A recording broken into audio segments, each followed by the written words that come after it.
Panagarh industrial পার্কের গুরুত্বপূর্ণ রাস্তার বেহাল দশার কারণে এলাকায় প্রতিদিন বাড়ছিল দুর্ঘটনা। পাশাপাশি বেহাল এই রাস্তাকে নিয়ে শিল্প তালুকের আশেপাশের এলাকার বাসিন্দাদের মধ্যেও বাড়ছিল ক্ষোভ। তাই বেহাল রাস্তা মেরামতের দাবিতে রাস্তায় নেমে আন্দোলন করতেও দেখা গেছে বহুবার। এমনকি স্থানীয় লোকেরা এবং বিরোধী দলের লোকেরা রাস্তা অবরোধ করেও রাস্তা মেরামতের দাবি জানিয়েছেন।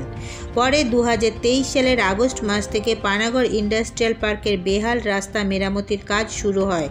তবে কাজ শুরুর প্রথম দিন থেকে এলাকার বাসিন্দারা ও বিরোধী দলের পক্ষ থেকে নির্দিষ্ট নিয়ম মেনে ও সঠিক সামগ্রী দিয়ে রাস্তা মেরামতির কাজ করার আবেদন জানানো হয়। তবে নিম্নমানের সামগ্রী দিয়ে পানাগড় শিল্প তালুকের রাস্তা তৈরি করা হচ্ছে এমন একটা অভিযোগ মাঝে মধ্যে উঠছিল। এবার সেই অভিযোগ তুলে সোমবার বিক্ষোভ ও গণস্বাক্ষর সংগ্রহ করল সিপিআইএম নেতা কোহিনুর গাঙ্গুলি সহ সিপিআইএম এর অন্যান্য নেতৃত্বের তরফে অভিযোগ করে বলা হয়, পানাগড় শিল্প তালুকের এই বেহাল রাস্তা নিয়ে দীর্ঘদিন ধরে আন্দোলন হয়েছে, তারপরেই এই রাস্তা মেরামতের কাজ শুরু হয়েছে।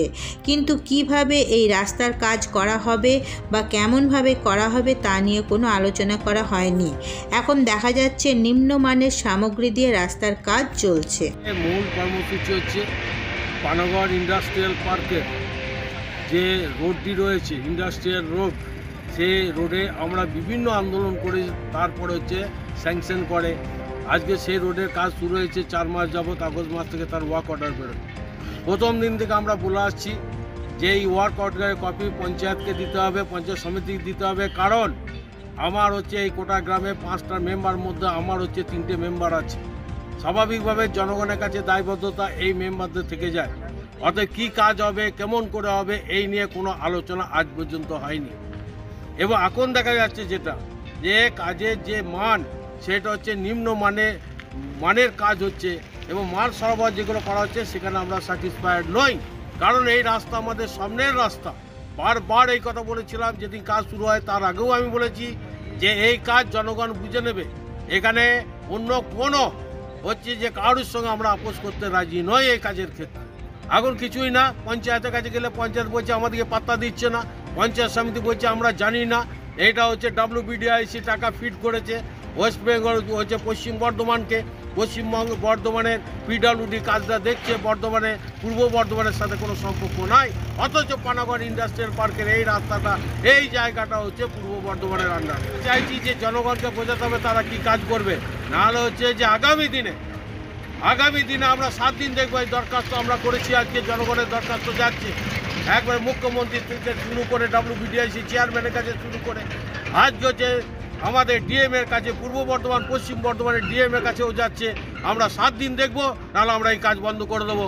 কারণ এই রাস্তা অনেক অ্যাক্সিডেন্ট ঘটেছে। আজকে কাজ নিয়ে এখানে চুরি চলবে না, বাংলা কথা।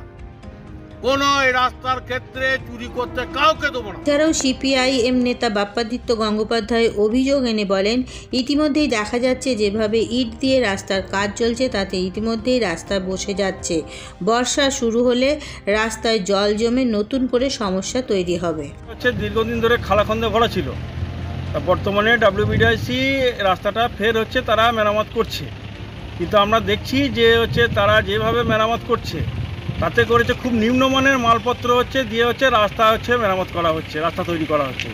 এই মালপত্র দিয়ে রাস্তা তৈরি করা হলে রাস্তা হচ্ছে দীর্ঘস্থায়ী হবে না। আপনি গেলে দেখতে পারবেন যে আগে যে ইট বসানো হচ্ছে, ইন্টারলক ইটগুলো বসানো হচ্ছে, দেখুন এখন থেকে ইটগুলো বসে গেছে। তো এখন থেকে যদি ইটগুলো বসে যায় তাহলে হচ্ছে বর্ষাকালে রাস্তাটার অবস্থা কী হবে। তাই হচ্ছে আমাদের দাবি হচ্ছে যাতে হচ্ছে উৎকৃষ্ট মাল দিয়ে রাস্তাটা ভালোভাবে তৈরি করা হয়, তার জন্য হচ্ছে প্রশাসন হচ্ছে যাতে সজাগ দৃষ্টি দেয়। এদের কোনো ভূমিকা নেই, তারা শুধুমাত্র হচ্ছে নিজেদের কাটমানি এবং হচ্ছে কি লুটেপুটে খাবে এই নিয়ে তারা ব্যস্ত। এই সমস্ত কাজ দেখার মতো তাদের হাতে সময় নেই। আর জানি না পঞ্চায়েতের অদৃষ্ট হাত ঠিকাদার সংস্থার মাথায় আছে নাকি, জানি না কোন ক্ষমতা বলে হচ্ছে। তাই এই যে ঠিকাদার আছে সেই ঠিকাদার হচ্ছে নিম্নমানের মাল দিয়ে হচ্ছে রাস্তা সরবরাহ করছে, সেটা হচ্ছে আমাদের কাছে এখন অজানা। এখন চাইছি যে হচ্ছে উৎকৃষ্ট মাল দিয়ে রাস্তাটা তৈরি করা হোক, যাতে হচ্ছে রাস্তাটা দীর্ঘস্থায়ী হয়। আমরা দীর্ঘ আন্দোলনে যাব, যাতে করে অবরোধে যাব, অবস্থান বিক্ষোভে যাব। যাতে করে হচ্ছে আমরা প্রশাসনকে হচ্ছে বাধ্য করি এই রাস্তা যে উৎকৃষ্ট মাল যাতে হয় তার জন্য। পাশাপাশি রাস্তা নিয়ে ক্ষোভ প্রকাশ করেন কোটা পঞ্চায়েতের সদস্য মালতী বাগদি। জানা গেছে এই রাস্তা নিয়ে আজ অভিযোগ জানিয়ে চিঠি দেওয়া হয়েছে মুখ্যমন্ত্রী, বিডিও সহ বিভিন্ন প্রশাসনিক দপ্তরে। আমরা যে 3টে সদস্য আছি, মানে এই এলাকার গোটা গ্রামের 3 জন সদস্য আছি, তা আমাদের 3 জন সদস্যকে নিয়ে প্রধান উপপ্রধান একটা আলোচনা করার তো দরকার আছে। তা কোনো আলোচনা করে না, মিটিং ডাকে, কিন্তু মিটিংয়ে গুরুত্বপূর্ণ কাজগুলো তো আমাদেরকে বলে না। আমাদেরকে সাধারণ মিটিংয়ে যেরকম কথা হয় সেইটুকুনি বলে। আর যদি আমরা কোনো টাকা পয়সার হিসাব চাই তাহলে ওরা আমাদেরকে দেবে না। কত টাকা সরকার দিয়েছে, কত না দিয়েছে আমাদেরকে দেবে না। তাই এই রাস্তাটা আমরা চাইছি যে রাস্তাটা যেন ভালো হয়, দীর্ঘদিন যেন মানুষ এইভাবে অ্যাক্সিডেন্ট হয় না। মানুষ হুঁচট খেয়ে পড়ছে, মানুষ পাথরের গাড়িতে চাপা যাচ্ছে, মানুষ মোটরসাইকেল অ্যাক্সিডেন্ট হচ্ছে, সব কিছুতেই অ্যাক্সিডেন্ট হচ্ছে, ছেলে পুলে যাচ্ছে আসছে, আমরাও যাচ্ছি। যে এই রাস্তা যাতে ভালো হয়, নিম্নমানের মাল দিয়ে যেন রাস্তা না হয়, আমাদেরকে নিয়ে আলোচনা করুক। চাইছি যে রাস্তাটা যেন খুব ভালো মাল দিয়ে তৈরি হয়। আমাদেরকে ডাকুক, আমরা যাব, যেখানেই ডাকবে, যেখানে ডাকবে আমরা যাব, আলোচনায় বসবো। কি বলতে চাইছে আমরা জানতে চাই যে কেন রাস্তাটা ভালো হচ্ছে না। এরপর নজর রাখুন আমাদের পরবর্তী খবরে।